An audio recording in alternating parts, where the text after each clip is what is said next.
Good afternoon and welcome to the UKAI webinar. And I'm very happy to have representatives from DSIT. So we've got Ed, Venmore, Roland and Rhys Duncan joining us this afternoon. Welcome, Ed. Welcome, Rhys. And thank you so much for having us. Yeah, no, it's great to have you back here again, talking to our members. I think over the last month or so, we have had so many conversations and as businesses been asked many questions about cybersecurity. So I think that's a good thing in that there's a lot of interest in it right now. Obviously, the bill has just been being discussed and moving through on cybersecurity as well, which I think has kind of generated a lot of interest. I think from our members' perspective, there's a real interest in trying to understand what they can, what they should know, how it applies to their business. Some of our businesses, some of our members are businesses where they're sort of adopting AI, and some of our businesses are businesses that are building technology as well. So it's maybe slightly different for both of them. But I think the challenge is always trying to understand enough to make sure that they're compliant with any new regulations which are coming. So I'd love to. I know there's some updates coming that you can talk us through there. And I think the other thing is we're seeing a lot of sort of moving quite quickly in this space. And I think we talked about this last time a little bit as well, which is, companies are moving very quickly now, particularly in agentic, and they're sort of adopting lots of new tools and services within their existing tech stack. And that opens up a lot of risks and vulnerabilities. And so I think what I find really helpful about these conversations is that you helpfully come up with ways of frameworks and checklists to be able to help businesses go through that and sort of slow things down, but make sure that they're ticking off the things they need to think about. So without further ado, I will pass over to you, Ed, and then we'll go through and then we'll have some questions at the end. And I would encourage all members to be thinking about questions for that Q&A session at the end. So Ed, over to you. Thank you so much. Really appreciate this opportunity to speak with you all. Rhys, do you want to very quickly introduce yourself from your side? Sure thing. Hi everyone, Rhys Duncan. I sit alongside in the Cybersecurity and Digital Identity Directorate, working on AI cybersecurity, and in particular leading our cross-government workstream, as well as a workstream on open source security as well. Great. Thank you so much, Rhys. Thanks, Rhys. Brilliant. So I thought it would be useful to essentially set the scene for you all in terms of explaining, how the government is approaching AI security. So a bit of context on that front is the team that Rhys and I sit in, we are responsible for addressing the cybersecurity risks to AI. We work very closely with a range of different teams. That includes the AI Security Institute. They look at doing the testing, research, infrastructure building, but in the context predominantly of how AI can be used as a tool for cyber attacks. Then we also have our colleagues in the government cyber unit in DSIT, and they're essentially responsible for trying to make sure that the technology that we're using within government is done securely. And then I'm sure many of you saw our AI infrastructure team colleagues in DSIT have had a call for views, call for information out on secure AI infrastructure. And again, that has looked at seeking views from industry on how we can essentially build AI infrastructure in the UK, but do it in a secure manner. There are some other entities as well. Of course, you've got the National Cybersecurity Centre. We have various sister teams in that entity. They have responsibility across a range of areas, and that includes, of course, AI as an enabler for cyber defense. And Rhys has already alluded to his role. Rhys is engaging with sort of 10 plus departments and lots of different regulators in this space. So there's lots going on. Brilliant. So just some really quick context on our side of the house. So we have taken an approach when we're thinking about AI security as the entire life cycle. So when an organization is first thinking about why they're wanting to deploy AI all the way to end of life, that way we are essentially providing a consistent life cycle narrative when we're discussing AI security. The other key thing to flag is that we are interested in the entire AI supply chain because we want to try and make sure that there is clear, actionable information and guidance to the different stakeholders that form that supply chain. And then a sort of quick recap from the last workshop we did with UKI. I just wanted to sort of set the scene a bit more as to where we've come from and how we got to where we've been. So back in 2023, the National Cybersecurity Center with US colleagues published guidelines for secure AI development that was endorsed by over 18 countries. We then did various research outputs such as risk assessments, enterprise surveys, and literature reviews to inform our thinking. That followed on to a global consultation that was then held in the summer of 2024. And what we proposed to, as part of that consultation, was the development of a code of practice that would be used to create a global standard in a standards body that would set out minimum security requirements for all AI. And what was really positive from that consultation was over 80% were supportive of the approach we were taking. The highest answer for those not supporting our approach was because they wanted the code of practice to be mandated. And the principles in the code of practice were endorsed by over 90% for each individual principle, which was fantastic. And look, a really important part of this work has been the need for a multi-stakeholder approach, bringing industry on side. I believe this is our 60th or 61st workshop we've now done with industry. A massive thank you for being part of this process. Also, thank you for doing 65 workshops. You're very kind. But it's very important, to make sure that what government is doing is being done in tandem with industry and other governments. So we've done workshops now with, I think, over 8 sectors of the UK economy. And that feedback has been really useful because we then updated the UK Code of Practice and then took it to the European Telecommunications Standards Institute. And in May last year, the Standards Bodies Committee approved the document, which made it a technical specification. And then if you fast forward to December, we had some really positive news. The document went out to over 30 national standards organizations who voted on the document and approved its creation as a global standard, which in the standards world, it's referred to as EN 304223. So that's the first global standard that sets baseline security requirements for all AI tools, models, and systems. And we hope it will be a really useful foundation to support industry with dealing with the AI security risk landscape. Just a bit of context for why we've taken that standards approach. We want to make sure that we're building internationally aligned requirements. We know that for industry, one of the things that causes a lot of difficulties is when you have different national frameworks and a lack of clarity as to what's expected. So we've tried to work with lots of different governments to essentially build these international security requirements to give that hopefully confidence as to what's sort of expected on a minimum security requirement basis. We're also working very closely with technical authors responsible for other standards items, such as within ISO and ITU and in CEN-CENLEC, because again, we want to make sure that the EN standard is contributing to and aligning to other initiatives, again, for clarity as part of that. Another point is we've published an implementation guide alongside the standard that sets out essentially what actions that an organization needs to take based on different use cases. So the 4 use cases are chatbot, LLM, machine learning, and open source third party. And that is just, again, to try and make sure that when someone is thinking about the standard, they actually have actionable guidance based on use cases. And then the information that the actionable guidance has been mapped to various international and industry frameworks to, again, provide additional clarity. And then I think the last point to say is please. Sorry, could I just ask you to repeat those 4 sections, because I was struggling to write them down. Our members might be as well. It was chatbot, LLM, and what was the other 2? Yes, chatbot, LLM, machine learning, and third-party model, essentially, that invitation guide, again, has been mapped to international and industry frameworks.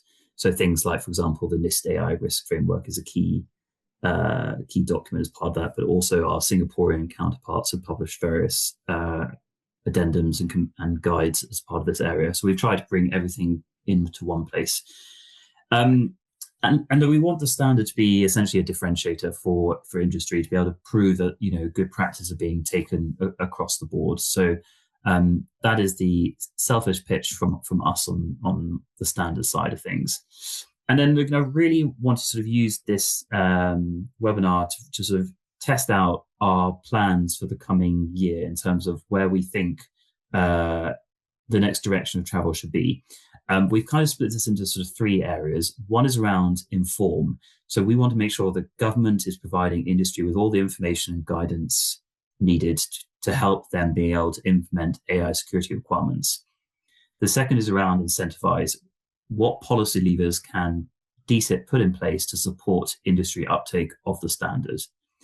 And then on the instruct side, what research do we need to be commissioning, including monitoring and evaluation studies, to again understand how is the market approaching the standard, what are the challenges being faced as part of that process.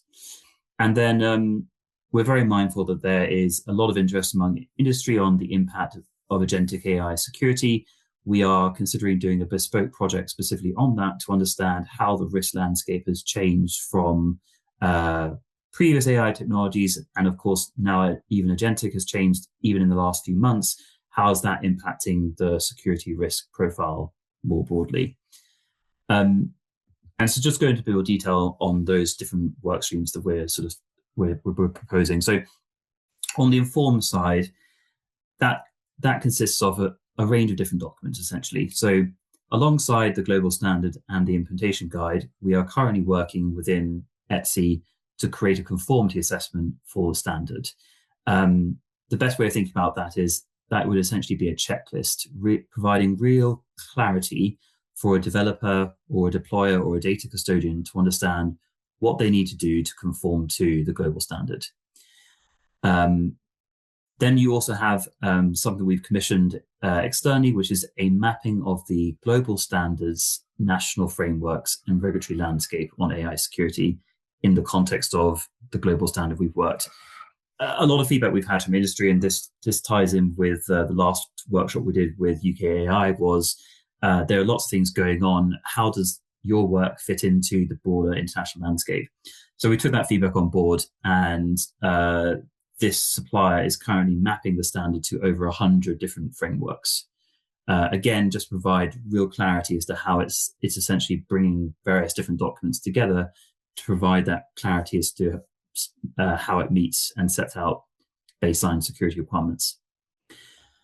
We've also done a mapping of the AI security services market to understand what does the market look like, and also what are the services being offered. So in the last few months, we've been doing a survey of those entities. And again, it's just to really understand, are there any gaps that we need as industry and as government to help with industry? And also, of course, when organizations are looking for support, it helps us also understand, what actually exists across the AI lifecycle. And then the last one is we have done commissioned a gap analysis of the literature on AI security. As you can imagine, there's over 16,000, I believe, sources specifically looking at this topic. And what we are essentially trying to work out is, are industry, government, academia focusing on particular areas and therefore potentially not focusing on others? And then should government be trying to essentially work with academia and others to drive further research into those areas? So that would be a very useful sort of fact-finding report for us as part of that. And all these documents I've just mentioned will be published in the coming months. Brilliant. Tim, I've got one more slide, but I just wanted to check if there's anything you wanted me to clarify with that list of things. Yeah, that was really helpful. I think the interesting thing for us is seeing how proactive DSIT is being, and you guys in particular, at doing a lot of the heavy lifting here. Because I mean, some of those initiatives you mentioned, going out and doing the gap analysis on all the literature, that's fantastic. All these mappings. The challenge, as I mentioned at the beginning, in business, it's very hard to find the time to go and sort of read through all of that stuff and understand it. And the understanding and then contextualizing it for your business is hard as well. So firstly, thank you for doing all of that, but also, so secondly, I think it's going to be really valuable when you do publish those the outputs there for our members to be able to engage with those. What do you think is the sort of, is it an ongoing sort of dialogue? Is it something then that you'll publish those on publish and update them on a regular basis, like quarterly, as the technology changes, with additional input from industry as well? Exactly. So the mapping of the sort of standards, regulatory, national framework landscape, we're going to try and basically have that as a live website. So as new frameworks come in place, we'll be able to then add them to the document. So a good example is a lot of the standards that underpin the EU AI Act are still being developed right now. And so we have signposted that document that is being developed as part of the EU AI Act on AI security. But as you can imagine, because it's still in draft mode, we aren't including it in the website at this present moment in time, but we are very looped in on that process. So yes, the intention is for that mapping of the framework landscape to be a live website, so that as more documents come through the market and through standards bodies, we can make sure that people have a go-to resource, essentially.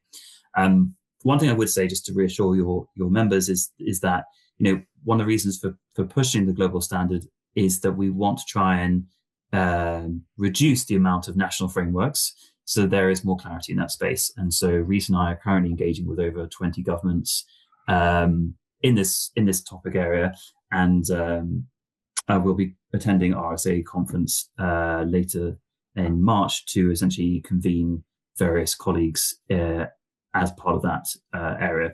Again, with that focus on trying to create internationally aligned requirements.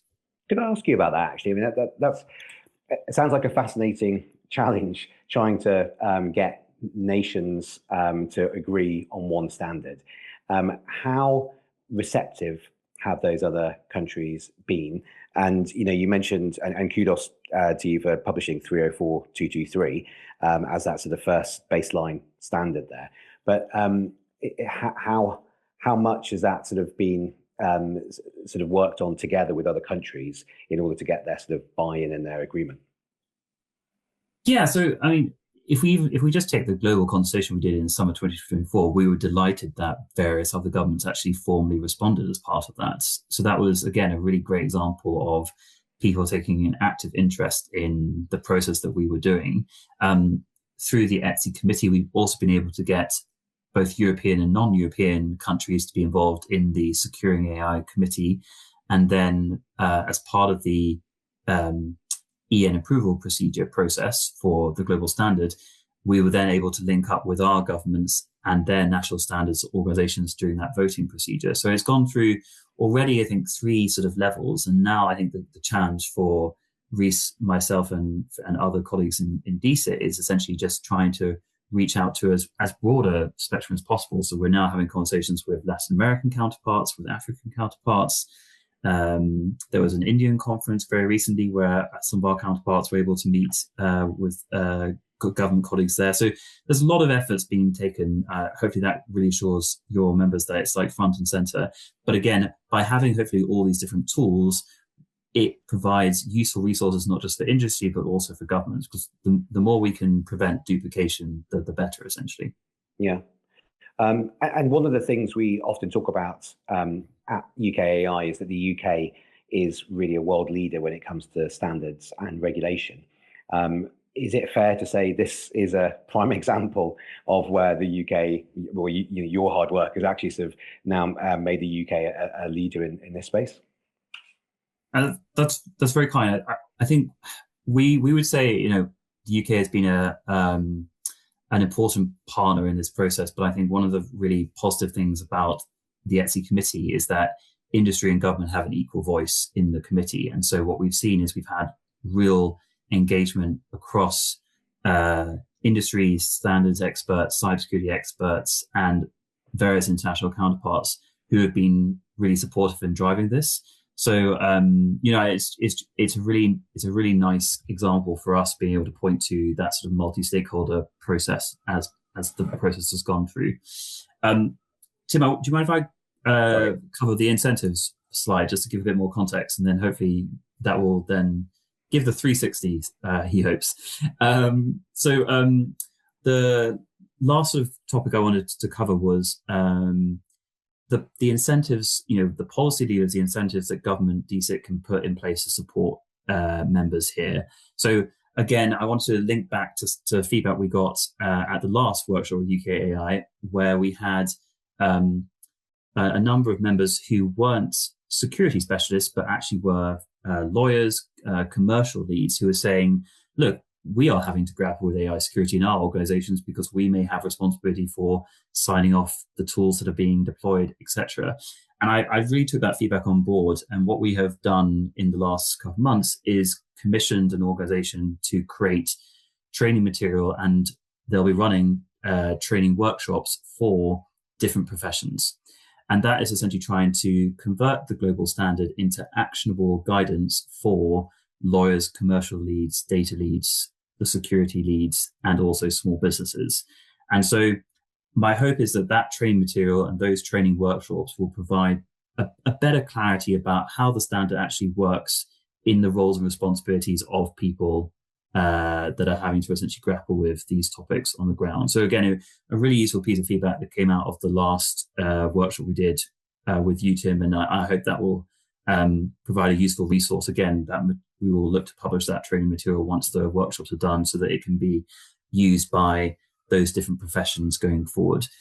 And then the other areas that we are also exploring include a certification scheme with our software security colleagues. And then we are also looking at whether or not to undertake an ambassador scheme. One of the key pieces of feedback we've been having from a number of different sectors is we're struggling with a particular part of the AI lifecycle, whether that's penetration testing, threat modeling, data integrity. And as government officials, we can not signpost individual entities to them, but an ambassador scheme that is built off those AI security companies that are putting in place useful services and are aligning to the global standard might be a useful tool in essentially highlighting what the market looks like and who are essentially doing good practices in this space. So again, it's something that we're giving a lot of thought to with the AI security market to see whether an ambassador scheme would be a useful resource. And then the last thing to flag in the list is we're of course working very closely with our government cyber unit colleagues to understand what levers we can use within government, such as procurement, as a tool for essentially promoting adoption of the standard. Concepts are a huge amount of information, Tim. So please let me know if you want me to clarify anything, or and if there are, of course, any questions from anyone, please let me know, and I can happily take them. Yeah, great. Well, thank you, Ed. That was, I think, very clear. I've been trying to take some notes, and sort of, I'll come back to those as well. I'm sure our members will have some questions at the end. But just to remind members that if you want to put any questions in the Q&A box at the bottom there, please do write those, and we can have a look at those as we're going through. And if there's a time to answer them before then, otherwise we'll do them at the end, and we'll make sure we leave some time there as well. But yeah, no, I think I'd asked a few questions before, Ed, so I'm keen to let you and Rhys carry on with your presentation now, and maybe we'll come back to some questions at the end. Well, the only other thing I wanted to just go through was around the monitoring evaluation work, because ultimately, we want to be assessing uptake of the standard. So that is something that we will also be giving a lot of thought to as we're thinking should be commissioning. But as I alluded to earlier, we're trying to make sure that all of our work is evidence grounded and feedback obviously grounded as well. So welcome people's feedback today on if there are additional things that we can do to essentially support people here. Thank you. Yeah. I don't know whether we've got any questions coming yet on that point, but hopefully we'll get them in by the end. So yeah, do please take this opportunity as we've got both Ed and Rhys here. If you have any questions on how this could be implemented or how it relates to your specific businesses, then please do put those questions in the Q&A box. Yeah.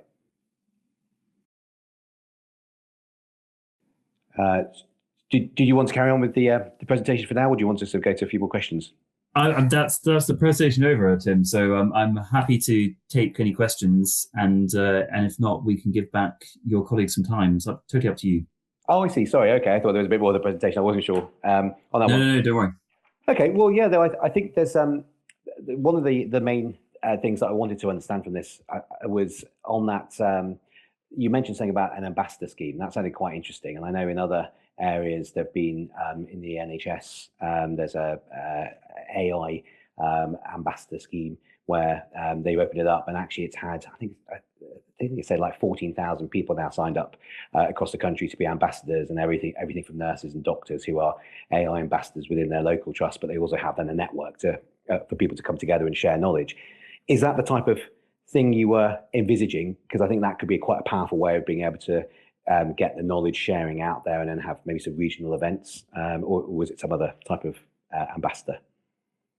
Yes, we're thinking of an ambassador scheme that's focused on the AI security companies that exist in the market, because it's been telling from our feedback from doing workshops with various sectors that there isn't a great understanding of what the security services market offers and which companies exist in them. So what we're thinking was, if we had a gov.uk page that listed those AI security companies that have essentially committed to adhering to the global standard, then essentially organizations that are deploying AI would then have a go-to list of organizations to know these are the companies that have said that they are offering security services to help us and they're adhering to the global standard. So again, it's essentially a tool to provide further support for industries is how we're sort of thinking about it. But I'd welcome people's thoughts on if they think that would actually be useful. It's something that's come up in some discussions across a few sectors. Yeah, that makes sense. I think being able to have some sort of certification that points to the fact that an organization has gone through a process, an audit, has met certain standards, is a sort of exemplar, almost like a gold standard approach. That makes complete sense, because I think it's within the security field. I think there is generally a higher standard of companies operating, but even within those companies, it's knowing that they have the very latest expertise and they're up to date on all of the things that you've been discussing. So yeah, I think that certification scheme sounds like it would be valuable to allow other companies to know who they can partner with. Now I've got a couple of questions in here. So Scott has asked a question about agentic. Agentic AI is moving very quickly, and security practices are evolving rapidly as we learn to deploy agents. For example, lots of companies are developing control planes to put secure wrappers around agent activity, manage permissions, and so on. These things didn't exist until recently. Is there a mechanism in the standards to review and update frequently to cater for the inevitable changes in knowledge and practice as AI deployments advance, not least with agents? Yes, Scott, I can reassure you there is. So this is one of the reasons why we decided to do the standards body route, is because the Securing AI Committee meets every few months. And so through those meetings, they can essentially review, members can bring documents to the committee for review. If there's a change in the technological landscape, things can be under discussion. So that's one of the great things about that standards committee process, is that we can make sure that the document remains applicable and relevant as part of that. And also, just to give another level of reassurance, is that the way that the standard has been written, it has been written in a way to try and make sure that it is sort of technology agnostic. But there are accompanying documents like the conformity assessment, which we'll need to really think about, the agentic AI security risk landscape, how that differs from other areas. And again, I guess to reassure you, that's front and center of our cyber standards colleagues' thoughts and processes. Great, thank you. We've got another question here on a slightly different topic from Vijay. He said he missed the first few minutes. How do SME AI businesses engage in providing input? I think we only really touched upon it a little bit, so you didn't miss too much, Vijay, but it's a really good question in terms of going forward from here. What's the best way for businesses to feed, to engage in that? I suppose that's feeding in, but also hearing from you. Yeah, I mean, so if we can very happily my process today, and Tim, as you know, this is essentially to be as transparent as possible. So when documents are out, we send them to you so you can pass on to your members. If there are though particular members that are really keen to get involved in this process, very happy for my contact details to be shared with them so that they can directly contact me.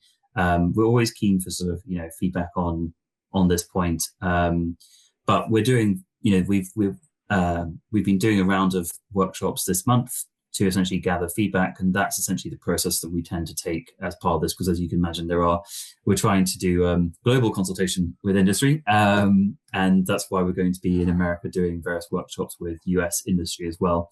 But yeah, there'll be multiple mechanisms, but I'm very happy for my contact details to be shared in this particular instance. Thanks, Ed. We'll take you up on that if there are people with specific questions on that. So I had a question around open source as well, because we've seen quite a lot of movement in the last 6 months, really, to companies now looking at how they can build AI solutions, everything from models to workflow to platforms out of open source components.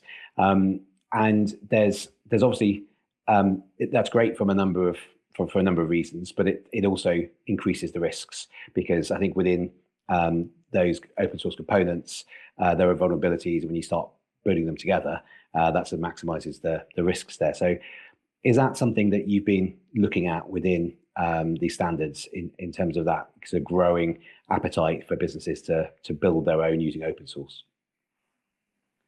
Yeah, 100%. That has definitely informed both the invitation guide, but also the standard process. And it was a source of feedback that we got through the consultation. But as Reese alluded to in his role, he is also directly thinking about this and has commissioned a literature review to really understand the ecosystem in more detail. And if this is of interest to members, I'm sure Reese can provide more info. Reese, anything you want to add on that one? No, I think you'd be pretty much spot on there, Ed. Sort of a watch the space type scenario. I think there's a lot of interesting things. Hopefully the research will reveal the different nuances and maybe the difference in the risk profiles when it comes to open source AI adoption versus traditional methods. And I suppose exploring how it differs to sort of adopting regular open source software and the different risks it may present there. So yeah, it should be some interesting research. Actually, Reese, while I've got you, I mean, you're talking to a lot of critical national infrastructure, government agencies, I imagine, on these topics. Do you have a sense of whether that same sort of adoption of open source is accelerating and increasing? Are they having the same conversations around open source, basically? It's a difficult one to answer, because from those I've spoken to are sort of going on different journeys, I would say, when it comes to delivering AI guidance and what they're working on as well. So, without having any hard data on it, I'm not sure I could really say one way or the other how it's trending, to be honest. Yeah, fair enough. Sorry, we've got an event coming up next week where we're looking specifically at cybersecurity within critical national infrastructure. So I was sort of trying to pick your brains ahead of that, but no, it's understandable. And I think, unlike industry, which I suppose is moving more generally in one direction, because all government agencies, departments are very different by their nature, I imagine there's no one clear trend, one picture there. So another question I was going to ask you, just going back to the global dimension on this. Ed, you've been talking about working very much with partners, and I know you're heading out to the US soon as well. Could you give us a sense of how we compare, how the UK compares to the US in terms of the amount of research, the amount of preparation, setting of the standards? Are they ahead of us? Are we ahead of them? I mean, I know we're collaborating, but I'm just trying to get a sense of relative strengths. I don't think I can comment on that one, as you can imagine. It's very much a case that I guess I don't really think of it in that context, because I very much try and think about, for example, the NIST team that are leading the Cyber AI Profile Framework as a sister team. One of the people that's in that team has been someone who I've worked with for 9 years on cyber. So she's put up with me for a long time. So, what we're trying to do. So for example, we attended the NIST's cyber research, cyber AI profile symposium that they did a couple months ago, because again, it kind of links back to a previous point, which is like, we just don't want to duplicate. The NIST AI risk framework is a fantastic tool that we know that lots of industry are using. And so I think from our side is what can we commission and publish that sort of builds on from it. So, I mean, please don't, to your members and to those that end up watching this in slower time, please see this as a live discussion and an open dialogue. If there are challenges that you're starting to see when you're adopting AI security requirements, that sort of feedback is incredibly useful for us to understand. And it's also very useful for our international counterparts to understand, because then we can work out what shared areas of focus there are. And that's a massive sort of focus front and center for us. And I apologize, Tim, for slightly dodging your question. No, I understand, and sorry for putting you on the spot there with what I realise now was a little bit of a politically sensitive area.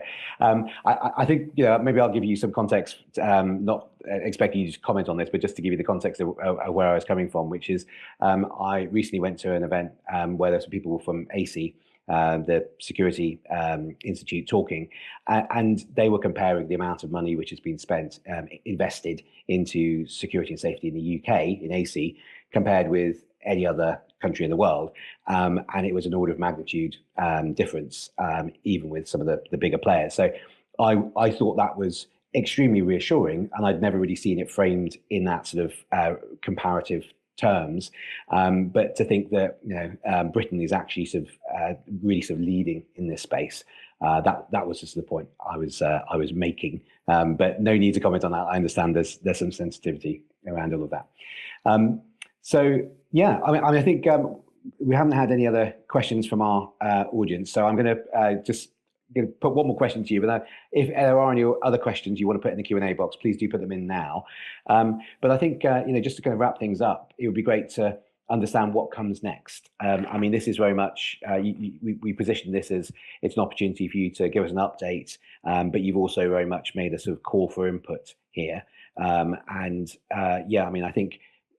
Could you tell us what could we do that would be really helpful for you over the next couple of months?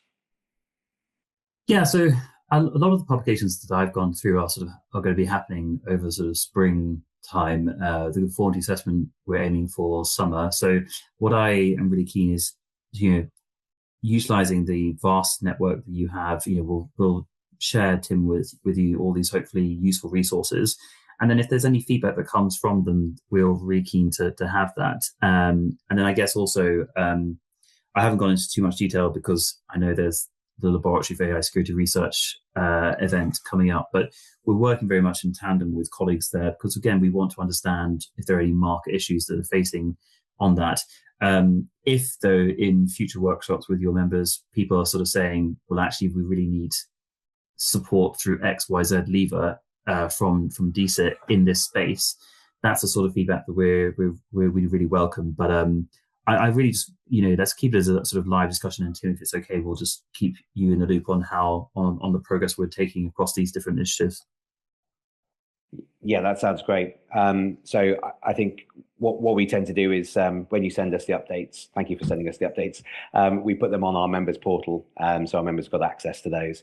And what I think might also be useful, because cybersecurity has become such a focus for us now, we've already got working groups in agentic and some other areas, but I think we probably need a working group in cybersecurity. So that might also then be a way that they could take a lead in distilling down the concerns, the needs, the asks from UK AI members into a very short summary that we could then pass to you. So that might be how we could help to do this, because I'm just conscious there's many different conversations we're having on this from the workshop that we mentioned on the 5th of March. We'll be having other webinars. We've got many members who are now either in the agentic space or in the cybersecurity space who are interested in this. And I just want to structure that a little bit to feed it into you in the most productive way. Sounds fantastic. Really appreciate it, and thank you for everyone who joined today. Really kind. Yeah, brilliant. Well, thank you. And yeah, if we don't have any other questions, then I think we'll wrap up there and let people have a bit of time back. But Ed and Reese, thank you very much for joining us again. It's been great to get an update, and there's so much work that has happened just in the last couple of months since we last met. So it's really reassuring to know that all this is happening. Thank you for doing the work for us, and we're looking forward to seeing the publications when they come out, and then helping to really sort of make sure that gets disseminated out and give you some more feedback on that. But yeah, great to see you both again. Thanks very much. Thank you. Thank you. Bye-bye.